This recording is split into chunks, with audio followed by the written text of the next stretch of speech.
Hello everyone, welcome back to Dark Humanity, formerly known as Disturbing Humanity. I've decided to revive this channel and start posting again. I changed the name slightly as there were previous complaints that it sounded too similar to another channel known as Disturbed Reality. I did really like the name Disturbing Humanity, but I didn't want people to be upset that it sounded too similar. So I've changed it, but at least the initials are still the same. Okay, with that out of the way, let's get into the video. Here are some disturbing stories from Reddit. All credit goes to the users who posted them. I've just compiled some that I've found. The first story is from a user named Crinnies, who posted this story in r/confession. I used to bully my disabled brother for years. I know this will get a lot of hate, and yes, I deserve it. I'm not looking for any validation or forgiveness. I know I'm a piece of human trash. I just need to get this out. I have a brother who is 2 years older than me. He has suffered from a condition since birth that forces him to be in a wheelchair anytime he's out of bed. He cannot use his arms that well either. We used to have a great relationship until I turned 11, and I really started resenting the amount of attention he took from my parents, and how much stress he put them under. I had to constantly help him, change him, feed him. I hated it. There was a few years in his life when he was so mean to my parents, and it really made me resent him more. I realise now that I had no right to judge him, and I will never know how difficult life is for him. I stopped hanging out with him and made more friends at school. I would tell my family all the fun I was having at school at dinner to make him feel bad. I started barely talking to him or acknowledging his presence. He would get frustrated to the point of tears to get my attention. It started escalating 2 years ago when I would purposely turn off the Wi-Fi and unplug the TV every time we had to leave the house so my brother could do nothing but sit in his wheelchair. I would purposely delete his favourite saved shows on the DVR. I would make fun of his speech, push things just out of his reach. I would act disgusted when I had to change or bathe him. It always made him feel bad, and he would apologise. I made my own brother apologise for taking a dump. What the f*** is wrong with me? But my fucking saint of a brother never told my parents, and he never let me have it. 3 weeks ago, he was trying to talk to me non-stop, and I was just ignoring him. I got annoyed and wheeled him against his wishes into the backyard and placed him under an umbrella, and went back inside. I fell asleep and realised I left him out there for 3 hours. When I went to bring him back inside, he was in tears and wouldn't look at me. He was humiliated. I've always felt guilty about how I treated my brother all these years, but my anger towards him overpowered it. But seeing that look on his face affected me in a way that was different from before. I stopped all the bullying after that day. I couldn't even look him in the face, I was so ashamed. Last Sunday, my brother told me he was glad that I was his brother and friend. I couldn't even respond. I went to my room and cried. I'm fucking crying again typing this all out. When did I become an evil trash human being? Fuck. I'm 17 and he's 19 now. I know there's nothing I can do to make up for the past 6 years. My brother will be returning with my mum from a specialist appointment tonight. I'm going to apologise to him and beg for his forgiveness. I want to start being a fucking decent brother to him again. I am a healthy guy with no issues who chose to bully his only brother for something that wasn't even his fault. I'm so ashamed of myself. The OP then posted an update. A lot of people were asking for an update, so here it is. I wrote up a long-ass apology letter that I wanted to read to my brother. I waited until he got home and got into bed for the night. I knocked on his door and he was so fucking excited it was me. I couldn't even get through the first few words. I started crying after saying I wanted to say I'm really sorry, and I just couldn't get through it. I just got into bed with him and laid down next to him. He hugged me really tight and said, "I missed you, buddy." I fucking lost it. I never cried that bad before. He just hugged me for a long time until I calmed down. We didn't talk much. He just started crying for a bit too. It was the first time in a long time we just hugged. After half an hour, I got up and gave him a kiss, and he told me he was so happy. Why didn't I do this earlier? Fuck. I thought I could try apologising properly again tomorrow. I left him the note to read anyway. Feeling very hopeful right now, and a lot of pressure in my heart is gone. I swear to God, and on my own life, I will never treat my brother so badly again.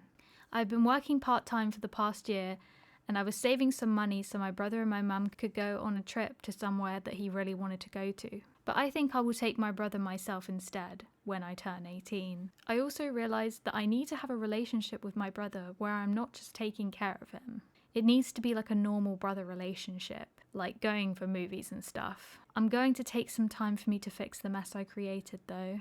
I'm just lucky my brother is amazing. So this was an emotional story to read, and I was tearing up reading it. Although the ways that the OP treated his brother was disturbing, the story has a wholesome ending, thankfully, and it's great to hear that the OP realised that his treatment of his brother was wrong, and that he apologised for his poor behaviour. If only everyone in the world was able to reflect on their actions like this, the world might be a slightly better place. Story number 2. This story was posted on r/confession by Milky Way Kid 22. I killed an elderly man in front of his wife and basically his entire family. One night when I was in college, I was driving home to get some liquor for a party my fraternity was supposed to throw the following night. I was taking a street I was very familiar with to get back to my house. It was dark, but the street was lit with street lamps. I remember that I looked at my radio for a second, just a second, not very long at all, but when I looked up at the road, there was a man crossing. I didn't have any time to react. By the time I saw him, he'd already hit the hood of my car and bounced off the side. I remember screaming and hitting the brakes and the whoosh of horror of what had just happened. I'll admit I thought about speeding away, but I pulled over to the side and ran out of my car to check on this guy. When I got to him, his family was standing outside the restaurant he was leaving and they were all screaming and crying. He was laying on the side of the road with blood coming out of his nose and mouth. 2 other men were standing with him, trying to see if he was alright and calling 911. All I could say was, I didn't see him. I was frantic by the time it all set in what I'd done. I sat on the curb across from the family and listened to their crying in agony while we waited for the paramedics to arrive. I sat there and sobbed while paramedics took him away in an ambulance. I don't believe I've ever cried so hard and for so long. The worst part about all of it, and what still kills me today, was that his wife came over to me while I was distraught on that curb, placed her hand on my shoulder and said, I was married to him for almost 50 years. We had a good life. Then she hugged me and said that she forgave me. After everything was said and done, it was ruled that it was an accident. I wasn't charged with anything, and I had one of my friends pick me up from the police station. I went down a dark path the years after that. I drank heavily, dropped out of college in my senior year, and had to move back in with my mother and father because I couldn't hold down a job. Even tried to kill myself with pills.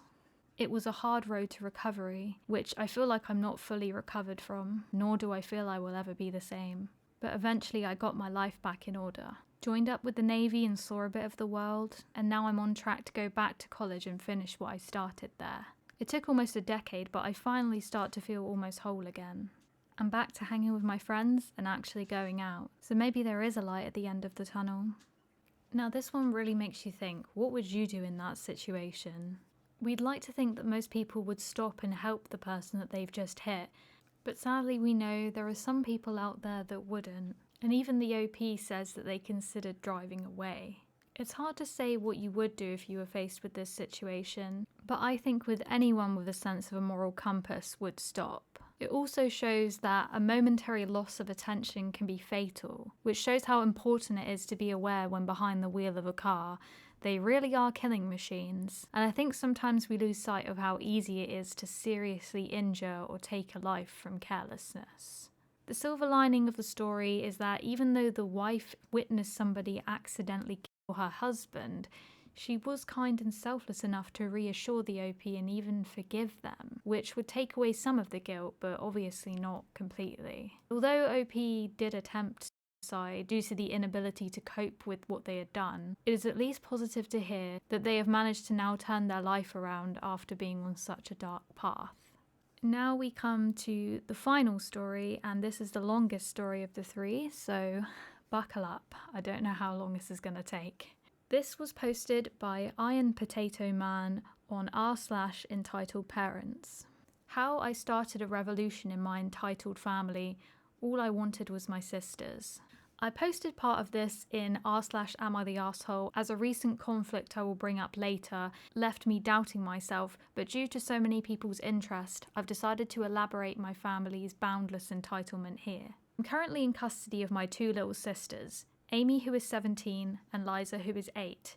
Not their real names for obvious reasons. I am a 29 male and we live in Australia. I am Potato, as that's what Liza calls me. And this is basically the story of how my family felt they were entitled to both of my sisters' bodies, and I wouldn't stand for that.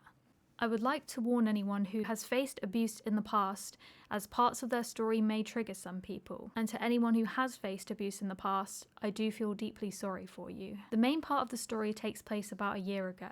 I'd moved out 6 years ago at the time and moved to another state for work and study. I was honestly really slack with keeping contact with my family, which is probably why this went on for so long. When I do think back to the time before I moved out, I didn't treat Amy the best, and if I hadn't moved out and had so little contact with my family, I may have turned out just as entitled and as much as a horrible person. I came back to visit for my grandparents' birthday. After spending so long away, I spent the morning catching up with aunts, uncles, cousins, parents, and of course, Liza. This was actually the first time I'd realised the oddities in my family. Perhaps it was the change in environment. A few of my roommates had little sisters and whatnot after all, but it was the first time I'd noticed how quiet the little girls of my family were. I guess I'd always thought of Amy as shy and quiet, but my little cousins were much the same.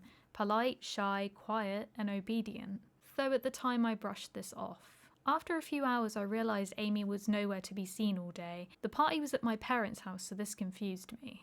And I slipped inside to see if she was cooped up in her room like a lot of 16-year-olds would be, talking to friends or doing assessments. What I found is a memory that will haunt me forever. My oldest uncle on my father's side laying over my sister, who was quite clearly in a lot of pain and struggling not to cry as he pinned her beneath him. I completely lost it, as any brother would, shouting at him to get off her and out of the room. I scared the hell out of both of them, but in that moment, I was honestly ready to kill my uncle. Amy was pretty messed up in the head when I tried consoling her. She was covered in scars, had a rash that I later found out was an allergic reaction. She was allergic to strawberries. She didn't speak and looked at me as if she expected me to hurt her too. Her room was dimly lit, the blinds taped closed to her wall. All the things that she'd had when I left were gone, leaving her bedroom feeling cold and empty, and to add insult to injury, she was a month pregnant. When I demanded an explanation from my parents, they said it was my uncle's right, and my father simply pointed out one of my 11-year-old cousins sitting quietly with her parents and told me to have fun. I stormed off back to Amy's room, quietly packed her a bag of necessities, and managed to sneak her out of the house and into my car before doing the same with Liza. Part of me wanted to get all my cousins out too, but my main focus was of Amy right now, who sat trembling in the back of my car. I drove them both to the closest police station to report what was happening. I'll skip most of the details of the legal battle that ensued, but my family did not take kindly to being outed for what they were doing. It was a tradition that spanned generations, and there shouldn't be anything wrong with tradition. Amy and Liza were put into temporary foster care.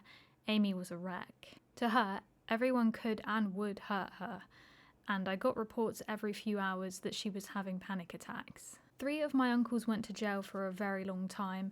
I got a fair bit of money out of a range of family members. Full custody of both Amy and Liza, no enforced visitation to their parents. My parents had to pay for any therapy costs, medication, and medical needs for the both of them. My family was torn in two by this. Many of my aunts leaving their husbands with their children after finally having the courage to follow me. Uncles who had married into the family took their wives and cut off ties.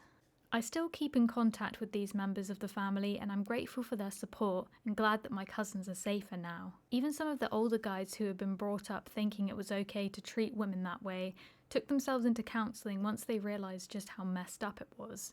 And I've had more than one instance where they admitted to hurting Amy and apologised, which I've accepted as these cousins did their best to take their siblings or other cousins out of the harmful environment. Now, I do believe some part of the ruling protected the younger men of the family provided they see some sort of mental health professional, as they grew up thinking this was all normal, so they didn't end up in jail, but did end up on some list of possible sex offenders. Not entirely sure there. No one is sure who fathered Amy's child, but she had her pregnancy terminated, as we were told her physical and mental health would not cope with carrying a baby she ultimately would unlikely care for. She did consent at the time, and it was brought up by her psychologist once she was doing much better, and she confirmed that she would have no love for the baby due to the circumstances which she felt pregnant. For 6 years, Amy had been physically, sexually, mentally and emotionally abused in every way conceivable. This mostly came from my father's 4 brothers and brother-in-law who married into the family. My parents both stood by and let this happen, offering no support for Amy. During the case, my uncles argued it was their birthright being born into their family, and it was simply Amy's rite of passage before she was married off to one of my uncle's mates at 18. They used her allergy as a form of torture and manipulation. Wanting her to be silent and obedient, they would press strawberries against her skin any time she said a word and force her to eat them when she stepped out of line. A lot of my aunts from my father's side admitted to enduring this treatment too, although most of them were lucky and didn't have allergies to exploit. I honestly can't even begin to explain everything that was wrong with Amy because of their behaviour. Liza, for the most part, was okay. She needed a little therapy as she was being groomed into compliance and taught that what she would experience was normal, but Amy had completely shut down. It took 2 months to even get her speaking. She trusts me now, and we often sit down and I let her talk and open up about whatever she feels comfortable to. Her stories often have me struggling to hold back tears while I comfort her. I did get Amy a service dog a few months ago, tailored towards the emotional support she needs on a regular basis. Lickety Split honestly is the goodest of good doggos. She knows exactly when she's needed and is a massive help when it comes to calming Amy's anxiety, especially in public. We've had more than one encounter with unrelated and entitled parents thinking their kid deserves her dog more than her, but anyone who honestly does think that can fight me. No one deserves her dog more than her. On one occasion, one of my aunts, her husband went to jail, tried taking Lickety Split because their money paid for her. I told her that if she ever comes near my property again, I would call the police, as there was a restraining order against her towards both my sisters. Later she came back and tried to poison Lickety Split with tainted meat, but one of my lovely neighbours caught her and chased her off. Police were called. She is now in jail too after having to pay a fine and some money to me because at this point I'm pretty well acquainted in the legal system and sued her. My family still tried to get my sisters out of my care, reporting me from everything to animal abuse to drug trafficking. They planted drugs in an identical stuffed toy to Amy's comfort toy and left it in the yard. But Amy would never do that, so I knew something was up immediately. Home security systems work wonders. I've actually become pretty chummy with the local police officers who have to inspect their claims, but they know I'd never do anything to endanger my custody over the girls.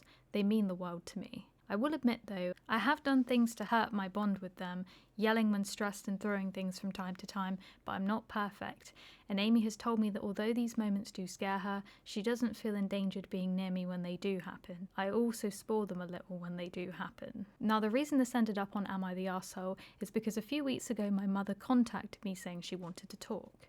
I was hesitant but agreed, and we met up in the next town over. My mother explained how she was in the process of divorcing my father and she wanted to have a relationship with me and my sisters, with emphasis on mending her bond with Amy, who had not called her in years. She explained how she was pressured into the marriage after she'd gotten pregnant with me and never wanted that life for her daughters. I flat out told her no, something several members of my family disagreed with, as she could have done literally anything to support Amy emotionally with what was to happen.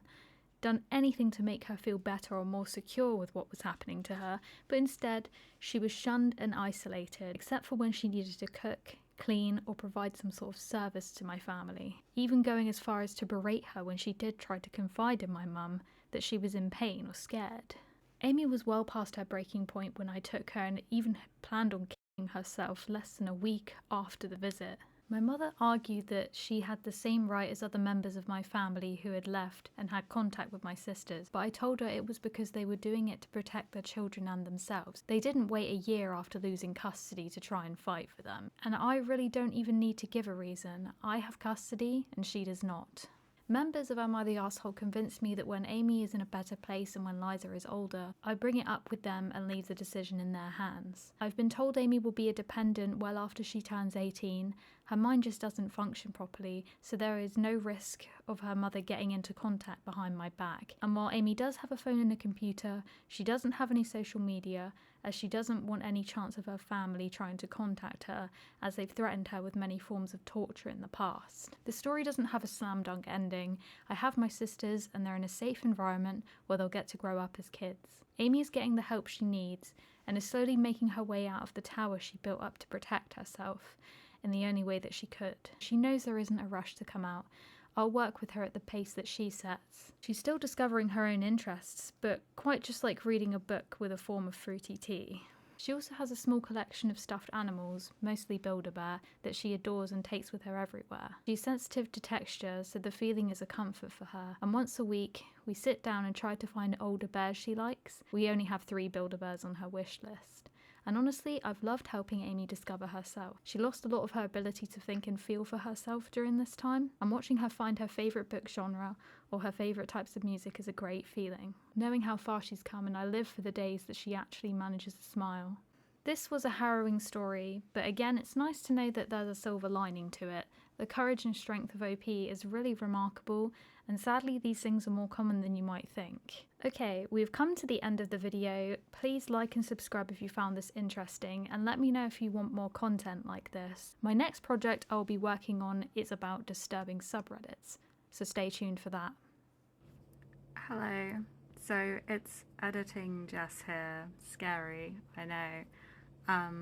I just wanted to say that I know that I came off as quite robotic in this video, and I think it's because I was trying to really stick to reading my script too much, and then I didn't really let my own sort of personality and just normal way of talking, I guess, shine through. So it's going to be something that I keep in mind for the next video. I'm just really rusty. I haven't done any videos like this in a really long time, as you know. So it might take me a moment to sort of get into my groove and really just be the way that I want to be and want to come across. So yeah, just realised that I know that I was quite robotic and such. Also, my camera died maybe 4 or 5 times while I was recording, so that's why the perspective kept changing, because I had to keep taking it off and then resetting it up on my tripod, and then I couldn't get the same angle again. So yeah, it was difficult to get through recording this, to be honest with you, but you know, I hope that you enjoyed the video anyway, and I will see you in the next one. Bye.